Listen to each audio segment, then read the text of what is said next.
আসসালামু আলাইকুম প্রিয় ফুটবল ফ্যান্স। 2026 বিশ্বকাপ বাছাই পর্বের 13তম রাউন্ডের জন্য ব্রাজিলের কোচ দরিভাল জুনিয়র তিনি কিন্তু ব্রাজিলের স্কোয়াড ঘোষণা করেন। আর সেই স্কোয়াডে কিন্তু নেইমার জুনিয়রের নাম ছিল, তাই অনেকে ভেবে নিয়েছিল যে সম্ভবত 2026 বিশ্বকাপের এই বাছাই পর্বের ম্যাচগুলো নেইমার জুনিয়র খেলতে পারবেন। কিন্তু তিনি সান্তোসের হয়ে মাঠে নামলে পরবর্তী সময়ে তিনি কিন্তু ইনজুরিতে পড়ে যান, অর্থাৎ বাম পায়ে ব্যথা অনুভব করেন। পায়ের ব্যথা স্টেবল থাকার কারণে নেইমার জুনিয়রের কিন্তু খেলার সম্ভাবনা কমে যায় এবং পরবর্তীতে তিনি কিন্তু স্কোয়াড থেকে ছিটকে পড়েন।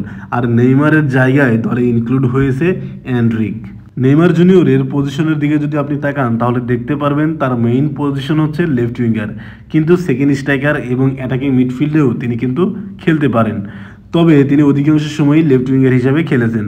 তিনি মূলত লেফট উইঙ্গার এবং অ্যাটাকিং মিডফিল্ডের যে মাঝামাঝি পজিশন, এই পজিশন থেকে তিনি কিন্তু ডিফেন্স ব্রেকিং পাস দেন, থ্রো বল পাস দেন, কি বল পাস দেন। মূলত নেইমার জুনিয়র মাঠে থাকা মানে একজন স্কোরার মাঠে থাকা এবং একজন অ্যাটাকিং মিডফিল্ডের খেলোয়াড় মাঠে থাকা, যে কিনা ম্যাচটা কন্ট্রোলও করবে এবং স্কোরও করতে পারবে। এরকম মেন্টালিটির ফুটবলার কিন্তু নেইমার জুনিয়র। ব্রাজিলের জার্সি গায়ে নেইমার জুনিয়র কেমন পারফরমেন্স করেছেন সেটা নিয়ে যদি কথাবার্তা বলি তাহলে দেখা যায় ইন্টারন্যাশনাল ফ্রেন্ডলিতে তিনি 70টি ম্যাচ খেলেছেন, সেখানে 46 গোলের পাশাপাশি করেছেন 30টি অ্যাসিস্ট। ওয়ার্ল্ড কাপ কোয়ালিফিকেশনে 28 ম্যাচ খেলে 16 গোলের পাশাপাশি করেছেন 19টি অ্যাসিস্ট। ওয়ার্ল্ড কাপে মোট 13 ম্যাচ খেলে 8 গোলের পাশাপাশি করেছেন 4টি অ্যাসিস্ট। কোপা আমেরিকায় 12 ম্যাচ খেলে 5 গোল এবং 4টি অ্যাসিস্ট করেছেন। কনফেডারেশন কাপে 5 ম্যাচ খেলে 4 গোলের সাথে করেছেন 2টি অ্যাসিস্ট।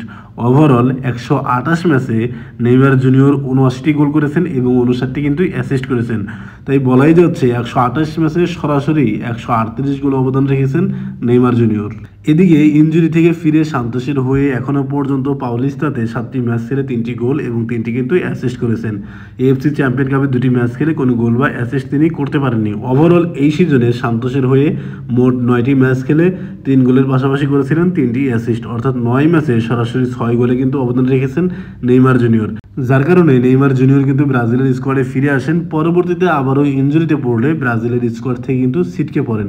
আর নেইমারের জায়গায় দরিভাল জুনিয়র কিন্তু এনরিকে ডেকেছেন। ব্রাজিলের জার্সি গায়ে এনরিকের পারফরমেন্সের দিকে যদি তাকাই তাহলে দেখা যায় ওয়ার্ল্ড কাপ কোয়ালিফিকেশনে তিনি 5টি ম্যাচ খেলে কোনো গোল বা অ্যাসিস্ট করতে পারেননি। কোপা আমেরিকায় 4টি ম্যাচ খেলে কোনো গোল বা অ্যাসিস্ট করতে পারেননি।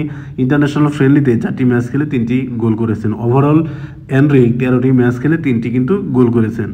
দুইজনের সিজন হিট ম্যাপের দিকে যদি তাকাই তাহলে দেখা যায় নেইমার জুনিয়র লেফট মিড থেকে শুরু করে সেন্ট্রাল মিড, লেফট উইঙ্গার এবং অ্যাটাকিং মিডফিল্ডের যে মাঝামাঝি পজিশন আছে এই এরিয়াতে নেইমার জুনিয়র কিন্তু পদচারণা করেন এবং এখান থেকে কিন্তু ডিফেন্স ব্রেকিং পাস করেন, তারপর হচ্ছে কি পাস, থ্রো পাস কিন্তু তিনি এই সাইড থেকেই করে থাকেন। মোটামুটি বলাই যায় যে তিনি কিন্তু অনেক এরিয়া নিয়ে খেলে থাকেন, যার কারণে তিনি ম্যাচ কন্ট্রোলের সাথে গোলও তিনি করতে পারতেন।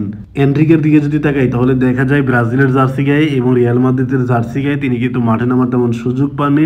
যতটুকু পেরেছেন ততটুকু কিন্তু এনরিক নিজেকে প্রমাণ করার চেষ্টা করেছেন, কারণ রিয়াল মাদ্রিদের হয়ে তিনি কিন্তু 6টি গোল করেছেন। নেইমার জুনিয়র কিন্তু লেফট উইংয়ে খেলতে বেশি পছন্দ করতেন। আবার ব্রাজিলের স্কোয়াডেও কিন্তু অনেক লেফট উইঙ্গার রয়েছে, ভিনিসিয়াস জুনিয়র, রাফিনহা, তারপর হচ্ছে রদ্রিগো, এরা কিন্তু লেফট উইঙ্গার হিসেবে খেলতে পারেন।